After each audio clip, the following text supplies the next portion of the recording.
नमस्ते, कैसे हैं आप सब लोग? ब्यूटीफुल सक्सेस स्टोरी लेकर के आई हूँ। मैरिड लाइफ से जुड़ी हुई सक्सेस स्टोरी है, रिलेशनशिप से जुड़ी हुई सक्सेस स्टोरी है। चलिए शेयर करते हैं। इन्होंने ऊपर लिख दिया है कि आपसे रिक्वेस्ट है, आप मेरा नाम शेयर मत करिएगा।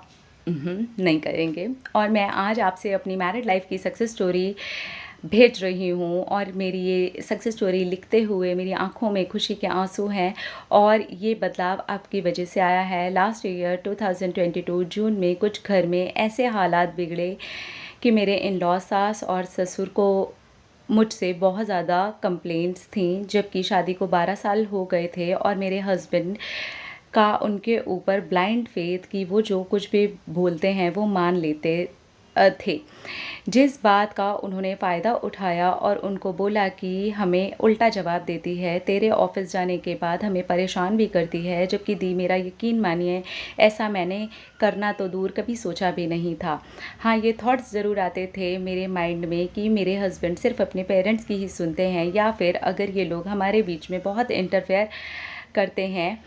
यही मैं सबको बताती भी थी और देखो मेरा बोला हुआ मैनिफेस्ट भी हो गया। पापा जी, ससुर जी ने वो बात बोली और वो बहुत ज़्यादा मुझे हर्ट हो गई और मेरे हस्बैंड को वो बात बहुत बुरी लगी और उन्होंने मुझसे बात ही करना बंद कर दिया। अलग रूम में सोने लगे।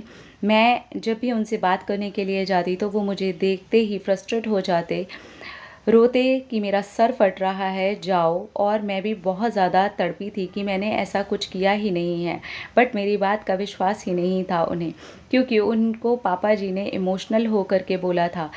तो उनको लगा सच ही होगा। उस वक्त मेरे पास यूट्यूब पे जो भी रिकमेंडेड वीडियोज़ आती थी टेक्निक्स वाली, वो सब कुछ ही मैंने किया, कुछ भी नहीं छोड़ा। बट डेस्परेट मैं बहुत ज़्यादा थी।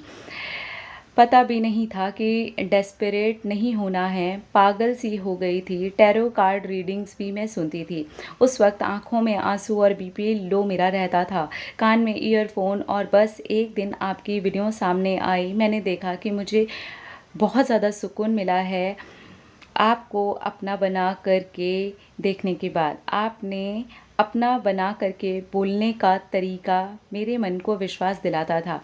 बस फिर क्या था, मैंने आपकी 2 साल में आपने जो भी वीडियोस बनाई सब एक ही रात में देख डाली और सारी टेक्निक्स भी दोबारा फिर एक बार आपकी वीडियोस जो आपने होओपोनोपोनो प्रेयर के बारे में बनाई थी, खुद को पहले रियल करो, अपने रूट कॉज के ऊपर काम करो, करना शुरू किया। हर वक्त काम करते हुए बट कोई फ़ायदा ही नहीं हुआ।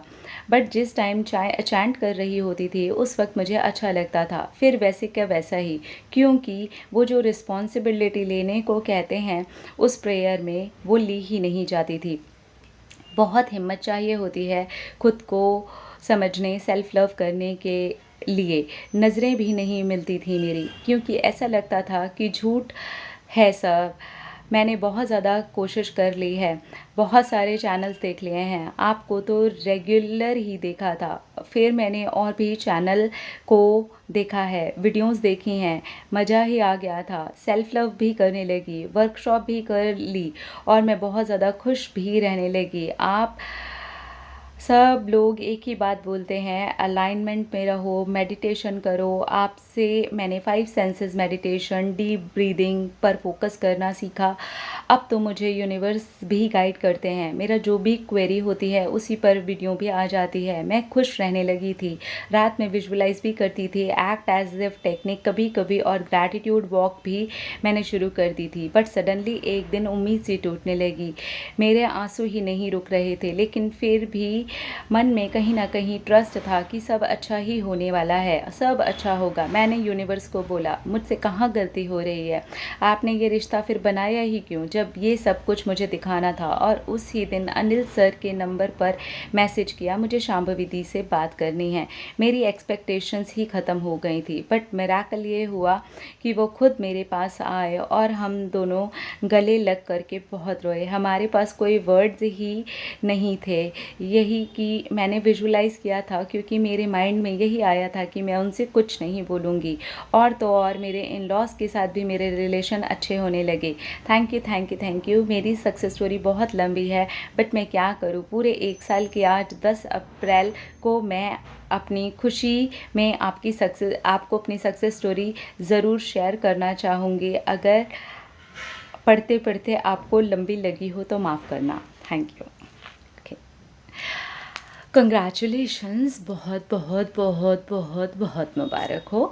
और आपका जो हस्बैंड वाइफ के बीच का रिश्ता है, जो कनेक्शन है, वो बहुत प्यारा लगा मुझे कि पहले तो रूठ गए, हस्बैंड पेरेंट्स की ही बात मानते थे, तो कुछ ऐसी मिसअंडरस्टैंडिंग हो गई कि इनके फादर इन लॉ ने कुछ ऐसी बात बोल दी जो इन्होंने नहीं की थी, और वो झूठ रूप में सामने आई, और फिर इनको बहुत हर्ट हुआ, इनको बहुत ज़्यादा वो वाली बात बुरी लगी, और फिर दोनों का रिश्ता इतना बिगड़ गया कि दोनों अलग अलग रूम में सोने लगे, और फिर इन्होंने अपने ऊपर काम करना शुरू किया। इसीलिए मैं हमेशा बोलती हूँ कि अपने ऊपर काम करिए, सेल्फ लव कीजिए, अपने आप को समझिए, आप कितना उन चीज़ों को लेकर के नेगेटिव हैं, कितना नेगेटिव होकर के दूसरे लोगों से उस टॉपिक को डिस्कस करते हैं, आप उस टॉपिक को किस तरीके से सोचते हैं, क्योंकि वो मायने रखता है। वो एक टाइम के बाद आपके आँखों के सामने आना शुरू हो ही जाएगा, आपको दिख ही जाएगा। और वही हुआ इनके साथ में। जिस तरीके का भी ये सोचते थे, थोड़ा बहुत नेगेटिव हो गए थे, और वो नेगेटिविटी कभी कभी बातों में डाल देते थे, वो ज़िंदगी में उतर करके आ गई, और इन्होंने गलती से उस गलत चीज़ को मैनिफेस्ट कर लिया, जिसकी वजह से इनका रिश्ता ख़राब हो गया। लेकिन उसके बाद में 12 साल की शादी बहुत बड़ी शादी हो जाती है। मतलब टाइम अगर हम देखें तो काफ़ी लंबा चौड़ा टाइम है मैरिड लाइफ का। काफ़ी लंबा टाइम इनकी मैरिज लाइफ को इस तरीके से निकला, और हस्बैंड भी इमोशनल हो गए, और फिर दोनों गले आ करके लगते हैं। क्यों? क्योंकि वो जो एनर्जी थी, वो जो नेगेटिव एनर्जी थी, वो इन्होंने अपने अंदर से रिलीज़ कर दी। मेडिटेशन किया, होपोनोपोनो प्रेयर किया, सेल्फ लव किया, चैंटिंग किया, उस चीज़ से अपने अंदर से सारी नेगेटिव एनर्जी को रिलीज़ किया। तो जो पॉजिटिव एनर्जी इनके अंदर से निकलनी शुरू हुई, वो इनके हस्बैंड तक पहुंचती है, और यह आराम से बिना कुछ बोले मैनिफेस्ट कर लेते हैं। और पिछले 1 साल में इनको नहीं पता इन्होंने कितनी टेक्निक्स, कितने चैनल फॉलो किए हैं, और फाइनली अभी मैनिफेस्ट हो गया है। कंग्रेचुलेशंस, बहुत बहुत बहुत मुबारक हो। आपने अपना रखिए ख्याल, अपने आप से कीजिए ढेर सारा प्यार, ताकि ऊपर ट्रैक करें ढेर सारा प्यार। I love you all. Tata.